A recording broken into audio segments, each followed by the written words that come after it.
Hey các bạn, cách đây khoảng một tuần, mình đã kỷ niệm 3 năm làm YouTuber và bây giờ mình sẽ giải đáp một số trong 5.000 câu hỏi các bạn đã hỏi mình. Nhưng mình thích quay video ở ngoài trời. Yeah, ở đây cũng được. Let's do this. How do you feel when you have over 1 million subs and then fall down to less than 1 million? I wasn't happy to see that happen, but at the same time, there's a weird thing about having subscribers, followers, or fans or whatever, which is you don't know who they are, and you also don't know how dedicated they are to your channel or your content or whatever. Maybe they love you and watch every video, or maybe they're just kind of a casual viewer who watches one video out of every 5. You don't know. And then if you're losing people, you don't know which kind you're losing. A long time ago, the comedian Bill Hicks said this. If some of the audience gets offended, then they're saying to me, I don't want to be your friend. And that's fine. I try to look at it the same way. If someone decides they don't want to watch my videos anymore, okay, that's fine. How did you and your wife meet? Was it love at first sight? You know, I'm thinking I might make a video about that. It's really a great story. What is your son's name? I've seen this question a bunch of times. I don't really want to say. I'd rather keep his name private. I'm curious what language your son will learn first. You know, I've seen this question so many times, and I just want to tell you guys, babies don't have to learn one language first. They can learn 2 at the same time.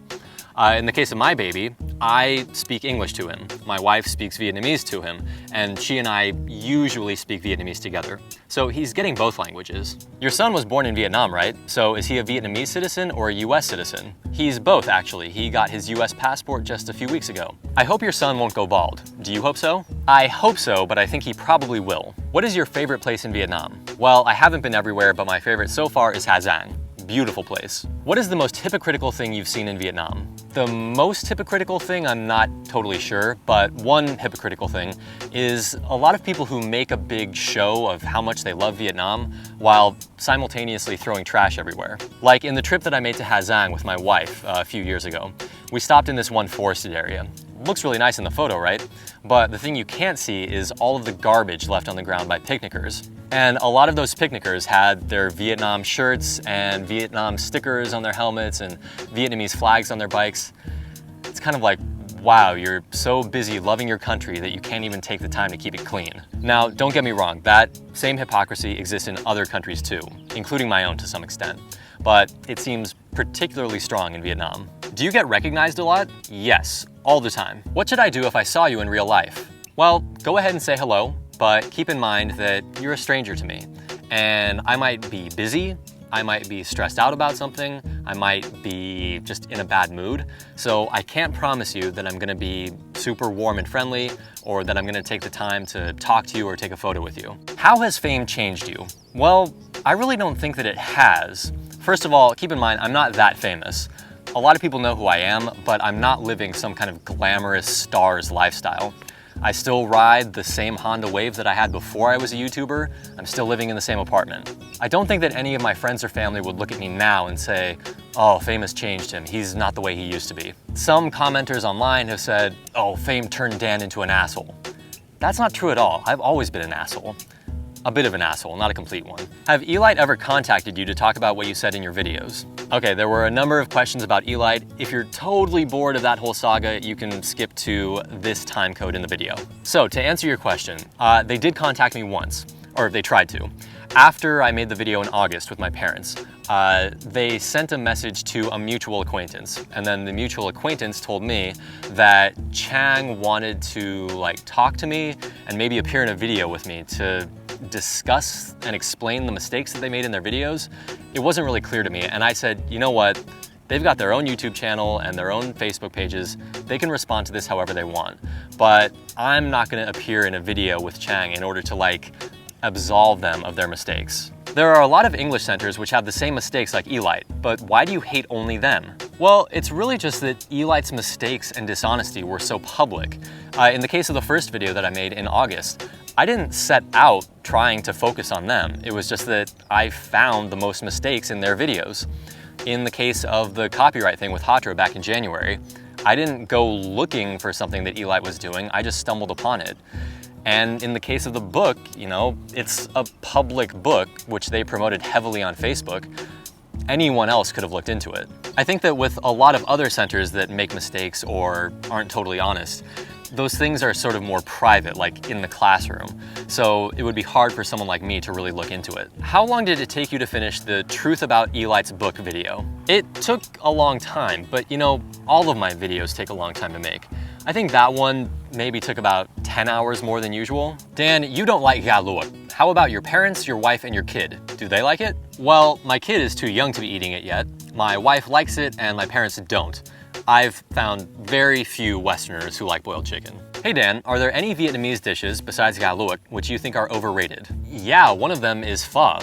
I think it's all right, but it's a bit weird to me how it's often held up as like the crown jewel of Vietnamese cuisine, when I think there are loads of noodle soups that are so much better. Bún thang, bún bò Huế, hủ tiếu, mì van tan, bánh đa cá.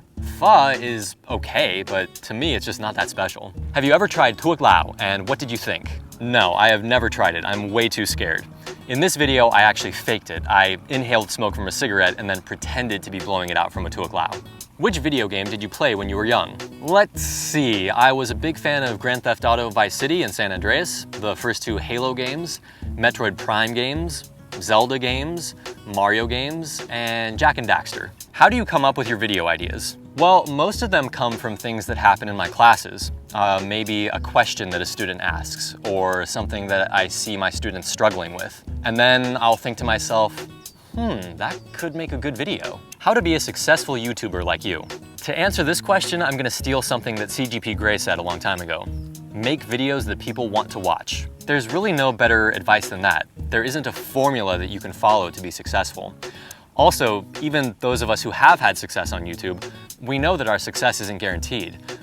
Each video that I make, I hope people will want to watch it, but there's no guarantee. Have you ever thought about making other content but not English teaching related? And if yes, have you planned something? Yeah, I have thought about making videos in English with the hope of reaching like an international audience.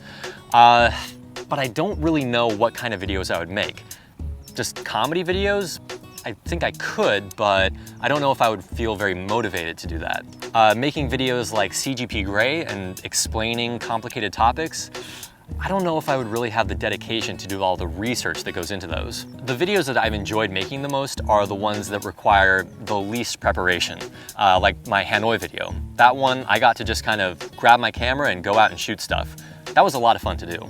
Do you see yourself as more of an English teacher or a YouTuber/entertainer? Which one do you consider your main career? That is a great question. I would have to say I see myself as more of a YouTuber. I love teaching English and I find a lot of meaning in it. But if someone told me that I had to choose one and I couldn't do the other one ever again, I would choose YouTube. Although not necessarily YouTube. There will come a time when I stop making videos on YouTube. Who knows, it could be relatively soon. But I still want to continue making videos in some way. What makes you stay committed to making YouTube videos for such a long time? Have you ever felt like giving up? The thing that's kept me committed is just that I love making videos, the whole process of it.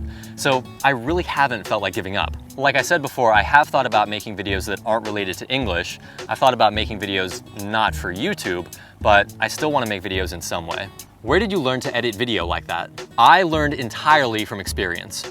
If you don't believe me, go watch some of my early videos and see how bad they are. Why did you delete the Danye Hauer video? I didn't delete it, it's just unlisted. So if you have a link to the video, you can watch it. What do you think about the boy's pronunciation in 5 Minutes About IELTS YouTube channel? I think his pronunciation is great. Not 100% perfect, but outstanding. Do you have any favorite YouTubers? Well, yeah, I mentioned in my video last year that my favorite was Every Frame a Painting, but they're no longer making videos. I think my new favorite is You Suck at Cooking. It's probably the most inventive channel on YouTube. And if you want to know any other YouTube channels I like, you can go to my channel page and look at some stuff I like on the right. Who is your favorite comedian? A few of my favorites are Todd Barry, Louis C.K., and Norm Macdonald, but I think my very favorite is a guy who, very sadly, died a number of years ago, and that's Patrice O'Neill. Savagely funny guy. Can you introduce something about your hometown? Sure. For those of you who don't remember, my hometown is called Spokane, Washington, and every June, Spokane is home to Hoop Fest, the largest 3-on-3 basketball tournament in the world. What do you miss most about home? That's an easy one to answer. The outdoors. Vietnam does have some beautiful landscapes, but sadly, they're often not very well taken care of. And most of all, the opportunities for independent outdoor recreation are very limited. Where I lived before I came to Hanoi, in Bellingham, Washington, oh my God, you could just go out and go cycling, hiking, swimming, paddling, whatever. Like, take a look at this picture from 2010. My friend and I went up there on a day trip.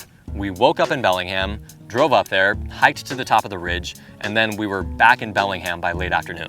We didn't have to hire a guide or pay some big fee. We just decided to go, and we went. Dan, did you really read all the comments, and how long did it take? Yes, I really read all of them, and it took several hours. Dan, are you an anti-weed person? No, I am not. Can you sing Tui No, I cannot. Waffles or pancakes? Waffles, no question. Dan, what stereotypes do Americans or white people usually have when talking about Vietnamese? About Vietnamese people specifically, I don't think there are any. Most Americans just don't know enough Vietnamese people to be stereotyping about them. But about Asians in general, the two most common stereotypes are that they're good at math and not very good at driving. And after 5 years in Vietnam, I have to say that I find quite a bit of truth in both of those stereotypes. What do you like about Vietnamese girls?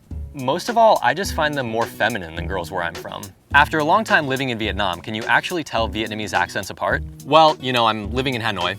That's the Red River behind me. So I can definitely tell if someone's not from the north.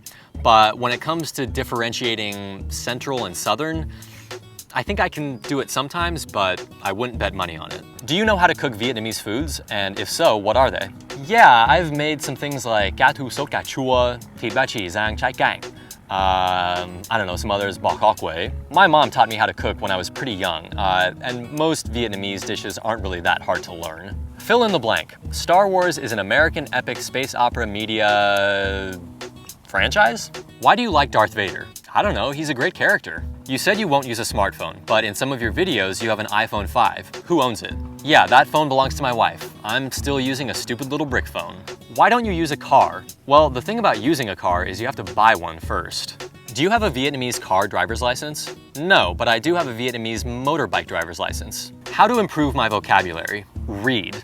That's the best way to improve your vocabulary in any language, including your native language. At the moment, I'm reading Harry Potter and the Chamber of Secrets in Vietnamese. It's a good choice. It's not too easy, not too difficult. Do you think it's hard for a non-native speaker to have the CELTA? Well, I'm sure it's harder for non-native speakers than it is for native speakers, but it's not impossible. I've known quite a few non-native speakers who have CELTAs. So if you try for it, good luck. When did you go bald, and how was your reaction? Tips for a balding teenager? I started losing my hair when I was 19. It didn't happen very fast at first, but still, it kind of made me depressed in the beginning. After about 6 months though, I kind of just said, fuck it, you know? I buzzed my hair really short, just like I do now. And after that, I tried to just not think about it and move on. So my tips for a balding teenager are cut your hair short or shave it off entirely and just try not to think about it. If you're worried about not being attractive to women, don't. Women do like handsome guys, and some women don't find bald heads very handsome. But appearance is not that important to women. They are far more concerned with things like a guy who's got a decent job, a guy who's got a bit of money, a guy who's got talents and skills, a guy who's responsible, and most of all, a guy who's confident in himself. If you have those good qualities as a human being, there will still be lots of women who like you. Dan, is this the end of the video? Yes.